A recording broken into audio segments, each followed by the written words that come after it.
Gente, bem-vindos ao segundo episódio de Você Perguntou para a nutricionista Júlia Macei e ela vai te responder.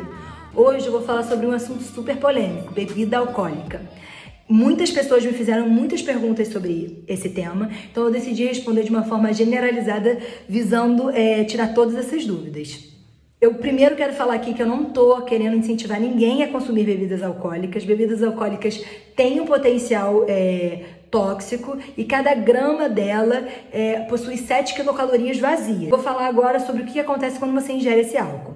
Desde sua ingestão até a sua completa absorção, estima-se em média 1 hora, tá? Isso vai variar muito entre indivíduo, isso depende se você tiver comido alguma coisa antes, se tiver ainda comida no seu estômago, composição corporal, isso tudo vai afetar nesse tempo.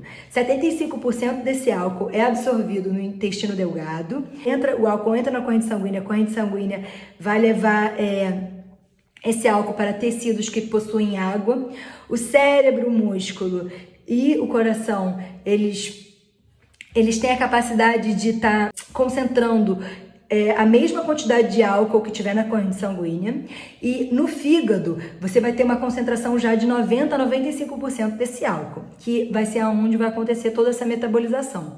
Lá no fígado, eles vão ter enzimas específicas que vão estar quebrando essas moléculas do álcool e formando outras substâncias, e algumas delas são tóxicas mesmo em pequenas quantidades para o nosso organismo.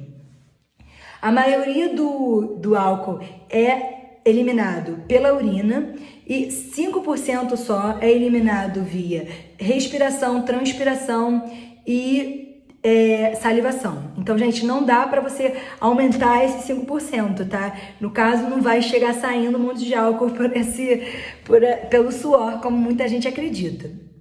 Outras coisas que acontecem quando a gente ingere o álcool.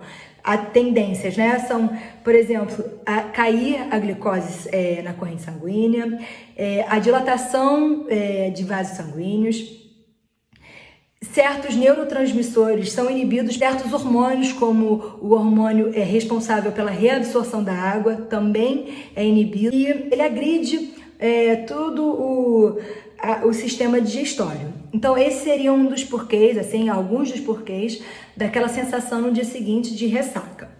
Bom, agora que vocês entenderam um pouquinho do que acontece quando você ingere o álcool, eu vou falar sobre a minha listinha de bebidas e o que seria o melhor e o pior.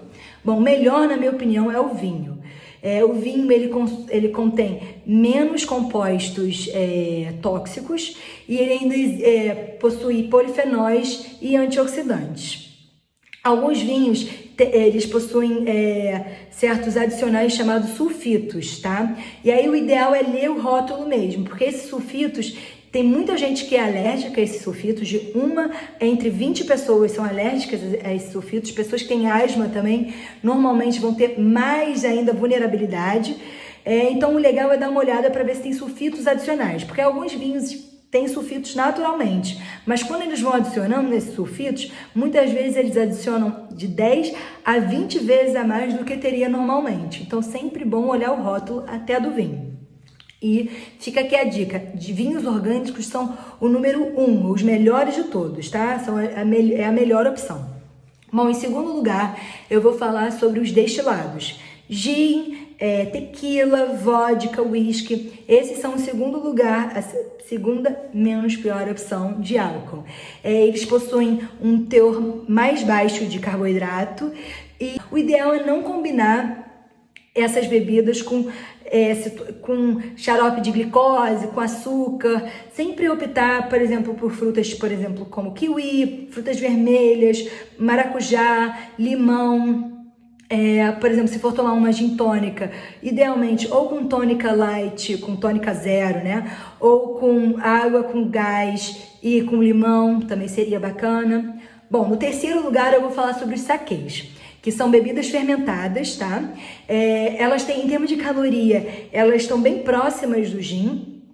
Só que, como são fermentadas, elas tendem a dar aquela sensação de inchaço no dia seguinte. Então, se você bebe uma quantidade maior, se você tem um sistema digestório um pouco mais sensível, a chance de você ter essa sensação de inchaço é bem grande. Bom, em último lugar, eu vou falar sobre o querido do brasileiro, né? A cerveja. Primeiro, se o seu objetivo é perda de peso, de fato, a cerveja é a pior opção. ela é, como vocês já devem ter escutado, ela realmente é um pão líquido. Ela é uma bebida fermentada, como o saquê, então ela vai trazer aquela sensação de inchaço. E mais, as bebidas, as cervejas mais populares do nosso mercado, elas possuem mais ou menos em cerca de 45% de cereais não maltados dentro delas. Então, assim, por exemplo, milho transgênico, arroz, em vez da cevada. Então, é legal também olhar o rótulo dessas cervejas. A cerveja, ela só precisa de 3 ingredientes para ser feita: lúpulo, cevada e água. Acabou, não tem necessidade nada mais do que isso. Então o legal é dar uma olhada nesse rótulo para você pelo menos estar escolhendo aí uma cerveja que seja melhor, né? Que não seja tão nociva para a sua saúde. Eu vou falar agora aqui 3 cervejas que possuem uma composição mais bacana, que são, por exemplo, a Devassa, Superbock e Heineken. Agora que a gente já falou sobre as bebidas também, eu vou entrar aqui nas estratégias nutricionais. Primeiro eu vou falar sobre dias na semana, tá? Muitas pessoas vieram me perguntar sobre quantas vezes na semana seria o ideal de beber. Eu não vou indicar, eu não apoio beber todos os dias. Como eu já falei, é uma substância com um potencial tóxico. No meu ponto de vista, o ideal seria beber entre 1 dia a 3 dias no máximo.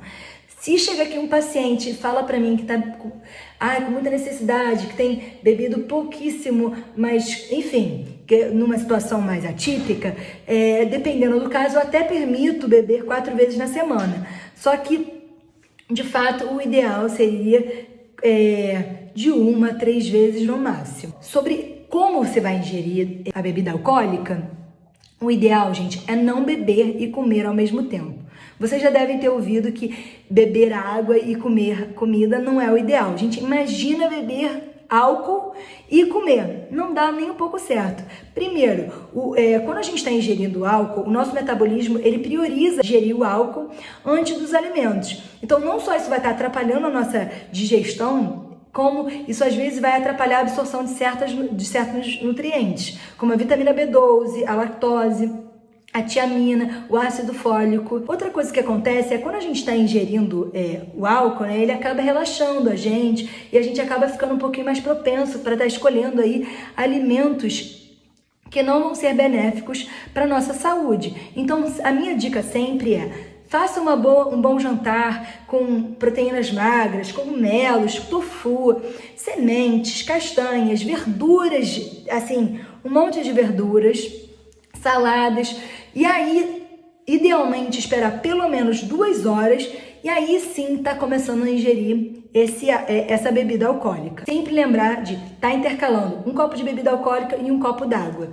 E lembrar também de ter ingerido aqueles 2 litros de água durante o dia e que seja isso, né, sempre.